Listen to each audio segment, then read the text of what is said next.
My God. Es-tu prêt à faire confiance à Dieu avec ta vie, même quand Dieu veut te tuer? Est-ce que tu es prêt à faire confiance à Dieu avec ta vie, même quand Dieu veut te tuer? Et dire, Seigneur, si tu veux me tuer, c'est mieux pour moi. La Bible dit que Dieu parle à Abraham. Dieu dit à Abraham, Isaac, ton fils, ton unique, je le veux. Donne-le-moi, sacrifie-le-moi.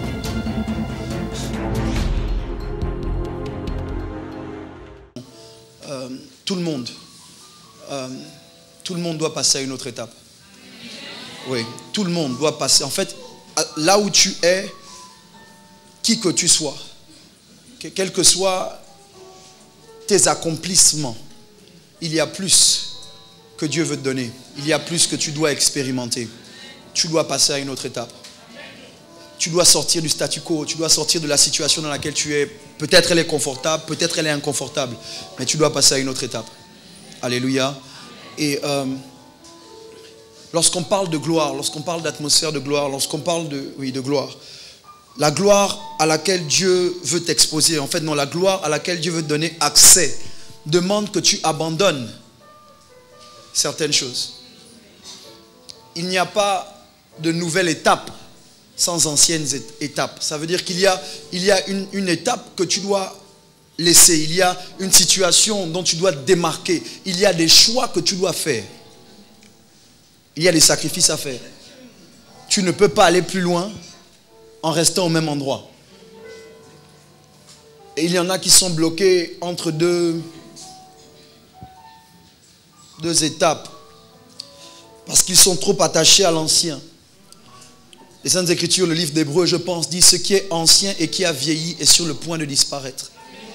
Tout ce qui est vieux dans ta vie doit disparaître. Souvent, je me suis rendu compte, lorsque Dieu veut me donner de nouveaux vêtements, il m'emmène à donner les anciens. Certaines personnes ne peuvent pas recevoir du neuf parce qu'elles sont attachées au vieux. On ne met pas du vin nouveau dans de vieilles outres, sinon les outres et le vin se perdent.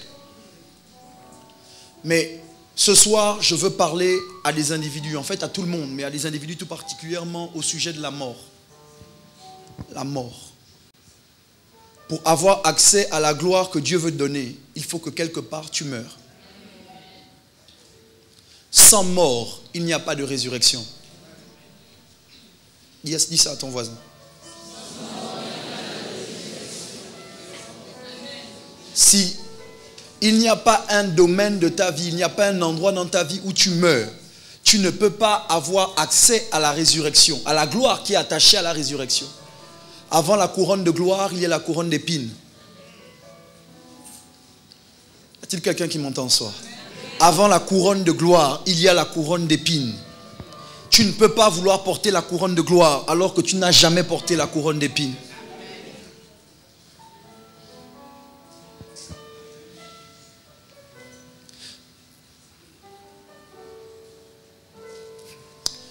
Yes, Lord. Jésus se retrouve à Gethsémane.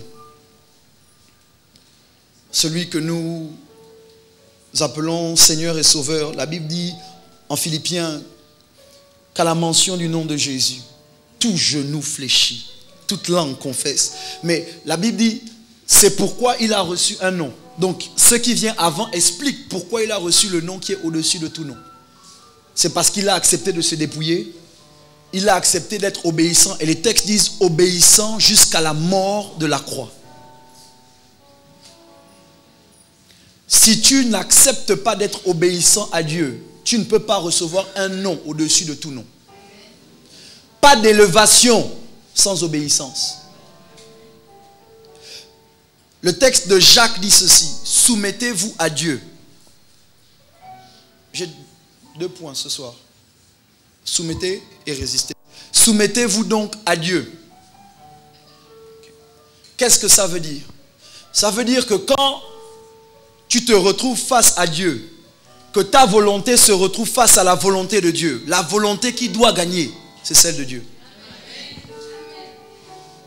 Quand Dieu te dit va à gauche et que toi tu veux aller à droite, Quand bien même tu veux aller à droite, tu vas à gauche. La soumission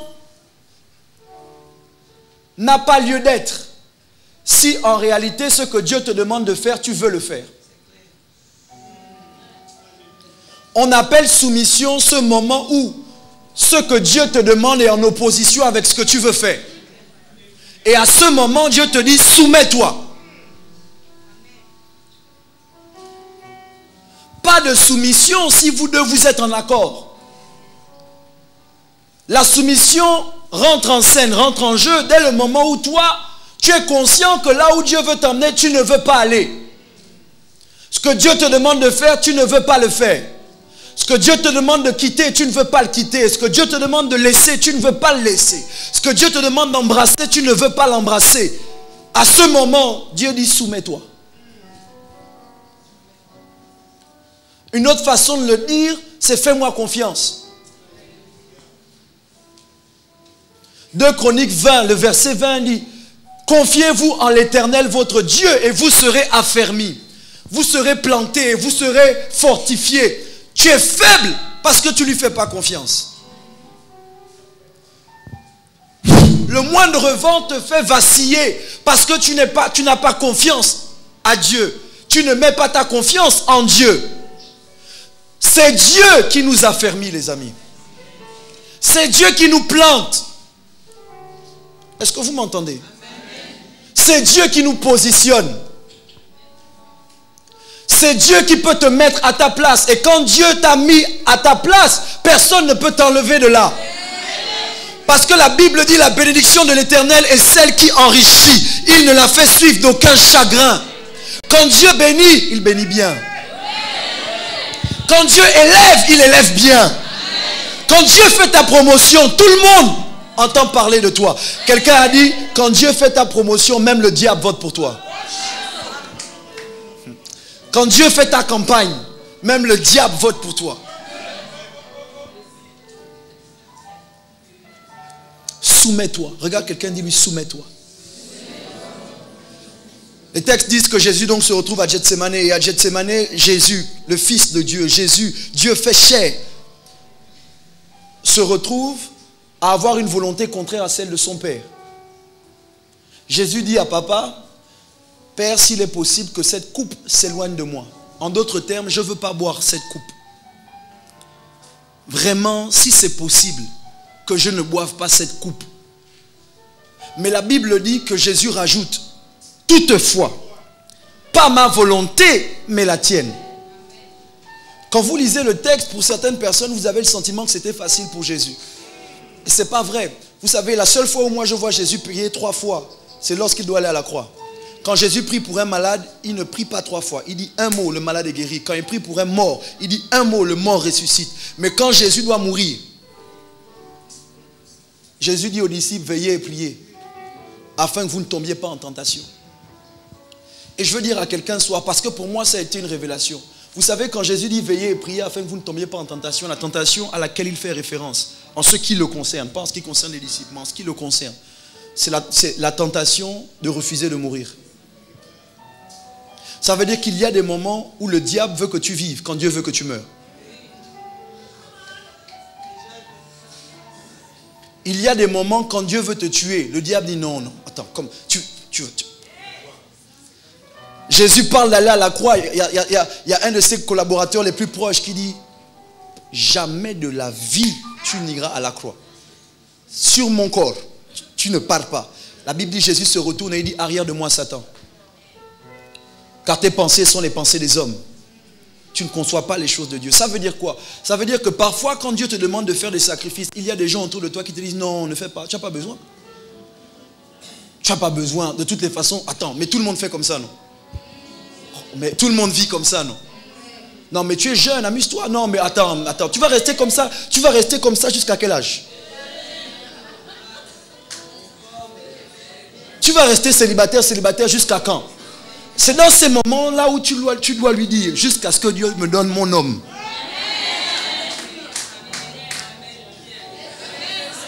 Avec le sourire. Il y a des choses que tu ne peux pas expérimenter si tu n'acceptes pas de mourir. Maintenant, regarde ton voisin, dis-lui, meurs. Meurs. Soumettez-vous donc à Dieu. Et je veux parler à quelqu'un ce soir. My God. Es-tu prêt à faire confiance à Dieu avec ta vie, même quand Dieu veut te tuer? Est-ce que tu es prêt à faire confiance à Dieu avec ta vie, même quand Dieu veut te tuer? Et dire, Seigneur, si tu veux me tuer, c'est mieux pour moi. La Bible dit que Dieu parle à Abraham. Dieu dit à Abraham, Isaac, ton fils, ton unique, je le veux. Donne-le-moi, sacrifie-le-moi. Quand vous avez plusieurs enfants, faire un sacrifice d'un seul, je pense que c'est facile. Mais quand pour avoir l'enfant que vous avez... Ah, c'est pas facile, hein? Non, je voulais être sûr qu'on parlait... Non, je pensais que c'était facile. Ah, d'accord. Donc, imaginez Abraham lorsque Dieu lui demande son fils unique. Déjà, quand tu as plusieurs fils, sacrifier un, c'est compliqué. Mais quand tu en as un seul, jamais.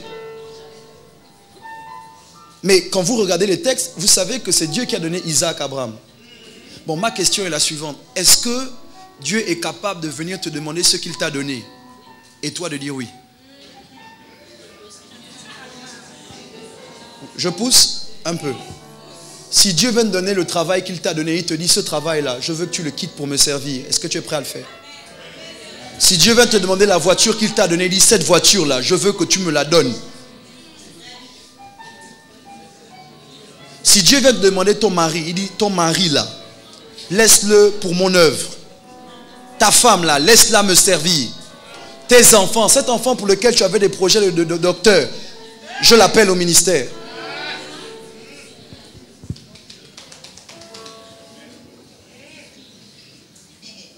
Ma question, autrement formulée, est la suivante. Est-ce que ce que Dieu t'a donné n'a pas pris la place de Dieu dans ton cœur? Est-ce que les biens que Dieu t'a donnés, finalement, n'ont pas pris la place de Dieu dans ton cœur? Vous savez, il y a plusieurs personnes qui disent que je veux plus de Dieu. Mais ma question à ces gens-là, c'est... en fait, ma déclaration, c'est Dieu ne peut pas te faire confiance avec plus si toi, tu n'as pas appris à lui faire confiance avec peu. Si avec le peu que tu as, tu ne fais pas confiance à Dieu, qu'est-ce qui prouve à Dieu que lorsqu'il te donnera plus, tu lui feras confiance? Tu veux plus. Tu veux une gloire nouvelle. Tu veux un meilleur travail. Tu veux une famille changée. Mais qu'est-ce que tu fais avec la famille que Dieu t'a confiée? Qu'est-ce que tu fais avec le travail que Dieu t'a donné? Qu'est-ce que tu fais avec les biens que Dieu t'a donnés? Est-ce que quelqu'un serait capable de faire plus avec ce que tu as? Est-ce que quelqu'un serait capable de mieux gérer ce que Dieu t'a confié? Les opportunités qu'il t'a données. Les relations qu'il t'a données. Regarde quelqu'un et lui fait confiance à Dieu.